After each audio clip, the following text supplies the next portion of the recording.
So the party is not being sincere.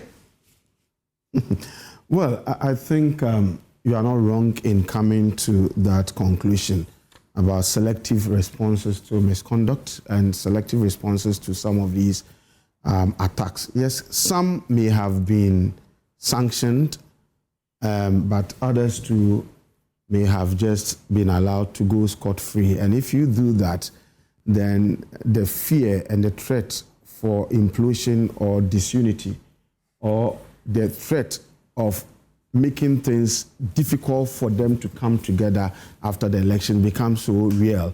And so I can understand why some are paranoid and why some are afraid that if you don't take care, you may not be able to bring the party together, given the kinds of things that they themselves have said about themselves and against themselves.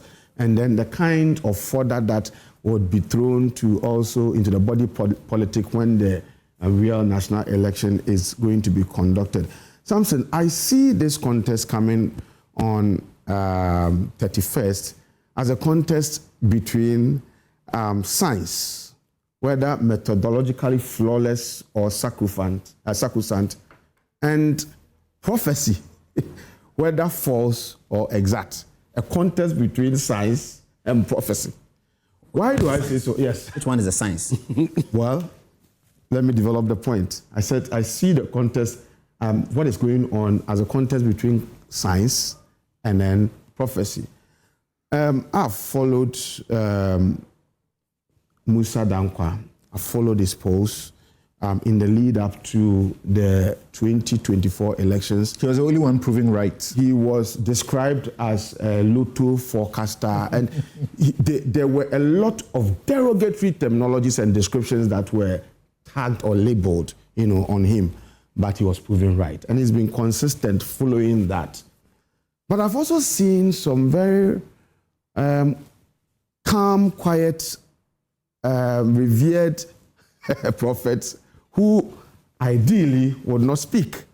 But this time they have been forceful in articulating that they have also seen something, God has revealed something to them. I'm sure we are all men of faith here.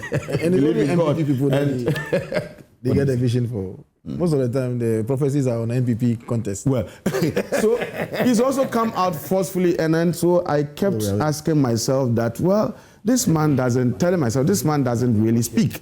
But for him to openly come out like this, then we are in for a showdown in that contest between science, where Musa Dankwa now tells us that he's polled committed voters. But Prof. Abefa Kabo has told us that these prophecies, good riddance, because they take the Musa Dankwa's reports. That's what he says.